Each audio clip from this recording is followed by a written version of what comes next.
Well, here we are again, and in this episode, we're going to talk about Sporran straps. Because I had a long, or not a terrifically long, but a long conversation with a client yesterday. Um, I'm dressing him for his wedding, and he's picked up on my recommendations. He's gone and found the other bits, the hose, the shoes, the Sporran, and stuff like that.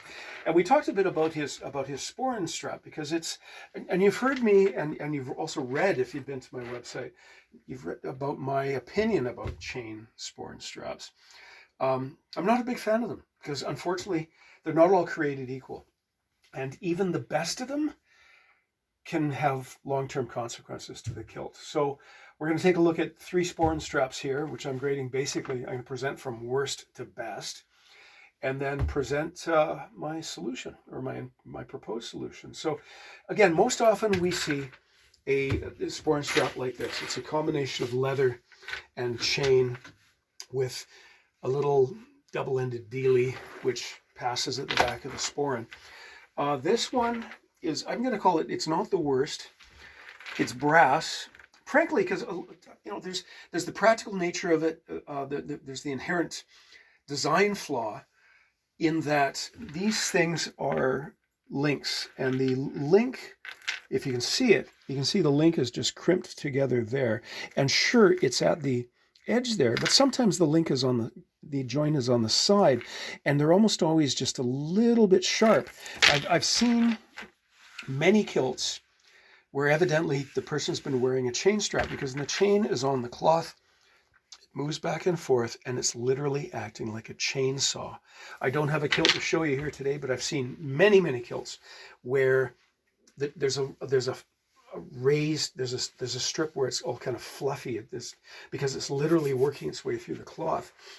My other dislike about chain straps is most often they're chrome and they look like a dog leash.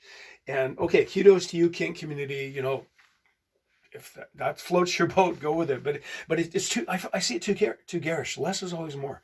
So this chain, I mean, this brass one's a little bit better, but something's been messed up here. This almost looks like a couple of links have broken and then reversed, right? I mean, this one, it's uniform almost its entire length.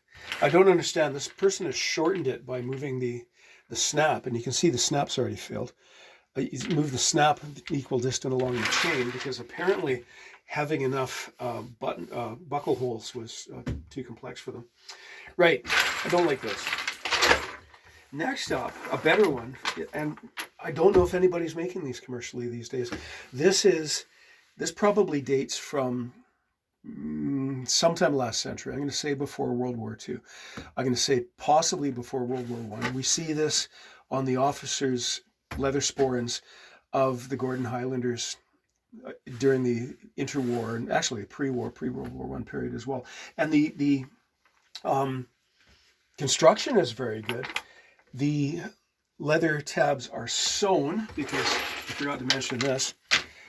That rivet, prop rivet, and frankly, this loop, that staple, also, okay, that's rough. I can feel it with my finger. That's also going to wear the cloth. That's me throwing that thing away. So this is a step up, and it looks quite elegant, but still, it's brass. Do you shine it? Do you polish it all the time?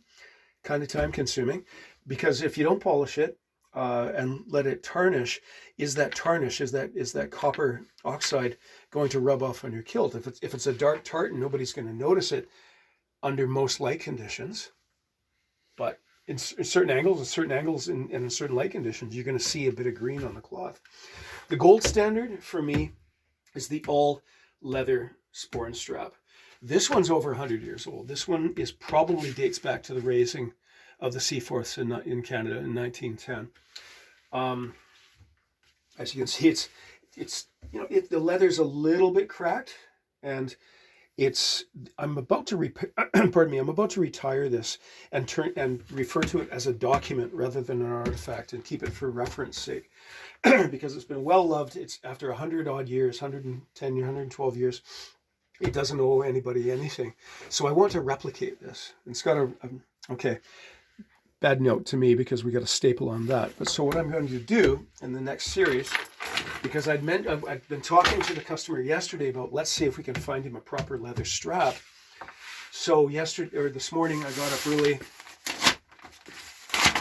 walked down, because a good brisk walk, which I'm obviously not doing this. Oh, okay, it's taped all the way around. Went down to Lonsdale Leather. Now I've got 17 square feet here of cowhide, and I took a small sample piece down, which was the equivalent. It wasn't one of these, but it was the equivalent of weight and rigidity of this. Went through their stack. The shopman was very helpful. So now here we are. I've got a piece of leather from which I can cut straps to suit even the most impressive of figures, shall we say, because that's got to be close to 6 feet. So in the next segment, the next chapter of this series, I'm going to show how my process for minimal waste and minimal waste of this cloth, or this leather, and how I make that first cut. So thank you, and tune in a bit later. Cheers.